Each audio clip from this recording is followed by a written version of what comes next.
Exercício 9.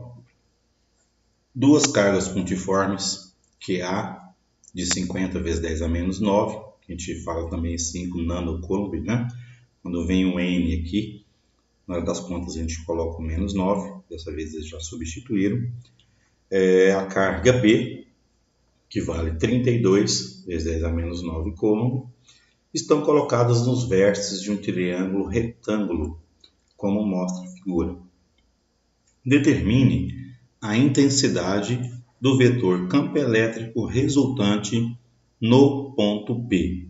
Então, carga A, carga B, gerando campo elétrico no ponto P. Cada carga gera o seu campo elétrico, né? E aí a gente tem que refazer essa figura agora, colocando os respectivos vetores. Então, olha só, se a carga A é uma carga positiva, temos que ela cria, no mesmo alinhamento dela aqui, né? Nesse mesmo alinhamento, ela cria um vetor campo elétrico de afastamento. Então eu coloquei EA, que é o campo criado pela carga A. Da mesma forma, a carga B, também por ser positiva, ela cria no ponto referido, ponto P, um outro campo também de afastamento. Tá aqui ela como referência, então ela cria aqui um campo de afastamento e não um de aproximação.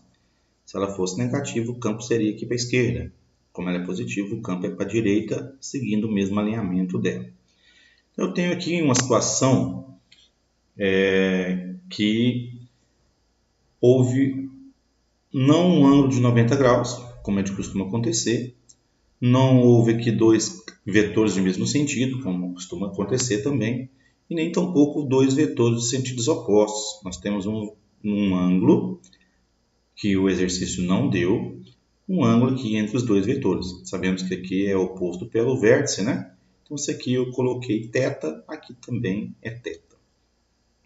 E aí a gente tem que lembrar que a gente resolve exercício de soma vetorial, ou seja, para calcular o vetor resultante, quando o ângulo é diferente de 90, nós usamos aquela formulazinha linda, maravilhosa, pequena, né? Uma formulazinha humilde para calcular o campo elétrico, por ser um ângulo diferente de 90, a gente usa a lei do cosseno. Lembrando que lá na matemática isso aqui é menos, né?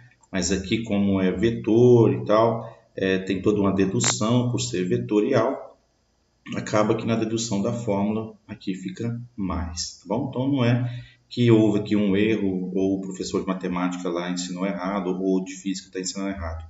É questão de dedução de fórmula mesmo, tá bom? Então aqui eu tenho, a fórmula é quadrado da resultante, que é igual ao quadrado do primeiro vetor, mais o quadrado do segundo vetor, mais 2 vezes o primeiro vetor, vezes o segundo vetor, vezes o cosseno do ângulo entre os dois vetores. Beleza? Veja que aqui, ó, eu esqueci de mencionar que eu descobri a resultante usando o método do paralelogramo, né? Esses pontilhadinhos aqui têm o mesmo tamanho desse vetor, paralelo a ele, e esses pontilhadinhos aqui têm o mesmo tamanho desse vetor, paralelo a ele. Por isso o método do paralelogramo, onde os dois vetores estão origem na origem. E o vetor resultante acaba sendo a diagonal, certo? Então, para resolver isso, a gente vai precisar calcular o valor do campo A, o valor do campo B e também o valor do cosseno do ângulo. Aí você pergunta, poxa, mas não deu o ângulo? Como é que eu vou saber o cosseno dele, certo? Bom, o cosseno de um ângulo, eu não preciso saber o ângulo, eu preciso saber o cosseno do ângulo. E o cosseno de um ângulo é o cateto adjacente desse triângulo aqui. Esse 4 metros é o cateto adjacente a esse ângulo. E a hipotenusa é o 5. Então, quanto é cosseno desse ângulo? 4 sobre 5. 4 quintos. Então, quando eu for aqui substituir na fórmula, você vai ver aqui, deixa eu procurar aqui, saiu um pouquinho da ordem. Aqui é o cálculo do campo A, aqui é o cálculo do campo B, mas quando eu for jogar na fórmula, eu vou ter que ter o ângulo. Deixa eu mostrar para você aqui.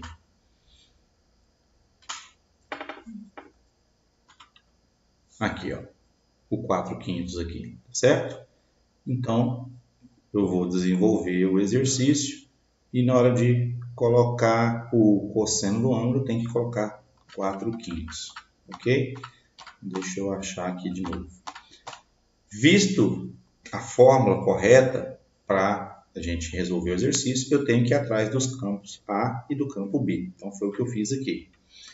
O campo A, usando a fórmula já conhecida, constante, o valor da carga A dividido pela distância ao quadrado, ela já está em metro, cancelando 9 com menos 9 e multiplicando aqui, então eu tenho aqui, aliás, antes de multiplicar, eu elevei ao quadrado, né? Então, 5 ao quadrado é 25, e simplificando 50 com 25, sobrou 2 vezes 9, que é 18. Então, o campo A vale 18 newtons por coulomb. O rapazinho aqui esqueceu de colocar o por coulomb, tá bom? Newton é força. Tá vendo que até o professor erra aqui, né? Na hora da pressa aqui, esqueci de colocar o coulombzinho aqui, tá bom? Retomando, vamos calcular agora o valor do campo B. Então, quanto vale esse campo B? Para a gente jogar lá naquela fórmula da lei do cosseno. Fórmula do campo, constante, a carga B é 32, simplificando da mesma forma, elevando o 4 ao quadrado, 16. Veja que eu não multipliquei o 9 vezes o 32, eu preferi simplificar. E aí você tem, então, sobrando 2 aqui em cima, 2 vezes 9, 18 newton. Ao erro aqui de novo, é newton por coulomb. Ok, então o fato é que eu já tenho esses dois campos, certo? O campo A e o campo B. E vamos substituir esses dois valores aqui, certo? Agora, veja bem, você tem uma saída aqui para fazer um pouco menos conta. Porque se você colocar aqui 18 ao quadrado, mais 18 ao quadrado, depois mais 2 vezes 18, vezes 18, vezes aquele 4/5 que a gente viu ali atrás, acaba ficando números muito grandes e depois ainda você vai ter que extrair a raiz quadrada desse número, tá? Então, qual é a saída para isso? Qual é a malandragem para isso? Olha só, eu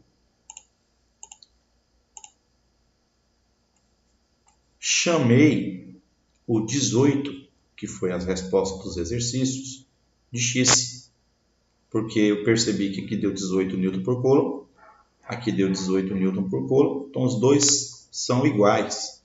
Então eu chamei o 18 de x para fazer menos conta. Então, ao invés de eu colocar o 18 ao quadrado, eu coloquei x. 18 ao quadrado eu coloquei x. No lugar de 18 eu coloquei x e aqui sucessivamente, e o valor do cosseno do ângulo, que é os 4/5, certo? X ao quadrado mais x ao quadrado é 2x.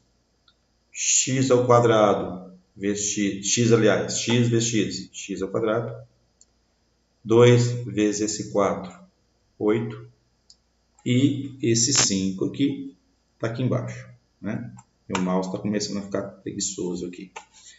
Muito bem. Qual é a ideia agora? Agora a ideia é você tirar o mínimo múltiplo comum. Tirei o mínimo múltiplo comum. 5 dividido por 1 é 5, vezes 2 é 10, x ao quadrado. 5 dividido por 5 é 1, vezes 8x ao quadrado é 8x ao quadrado. Somando deu 18x ao quadrado, certo? Foi coincidência aqui ter dado 18 também, certo? Não vamos viajar na maionese, que vai ser sempre assim. O que fazer agora? Como aqui está a raiz, ó, aqui está a raiz, eu vou ter que passar, né, para cá, como está o quadrado, aliás, aqui, eu passo para cá como raiz quadrada, tá? Só que aqui eu já resolvi, ó. Como está dentro da raiz, o x saiu fora da raiz, né? O x saiu fora da raiz, porque está ao quadrado. E o 18 eu dividi por 5, que deu 3,6. Deu 3,6 aqui. Portanto, quanto vale x? Quanto vale x? O x vale 18. A gente chamou ele de 18 antes. E eu retomo ele aqui no final. Então, esse x vale 18. Ao invés de eu ter trabalhado com ele o tempo todo, eu retornei ele aqui no final. E raiz de 3,6 é aproximadamente 1,9. Fazendo essa multiplicação, eu chego na resposta do exercício, 34,2 Newton por Coulomb. Olha, aleluia! Dessa vez aqui eu coloquei o Newton por Coulomb, tá certo? Então tá aí a resolução do exercício 9. É um exercício aparentemente longo, mas não tem nenhuma novidade comparado com os conhecimentos que a gente teve que adquirir até agora, né? Conhecimento sobre vetores e o conhecimento sobre a teoria de campo elétrico, ok?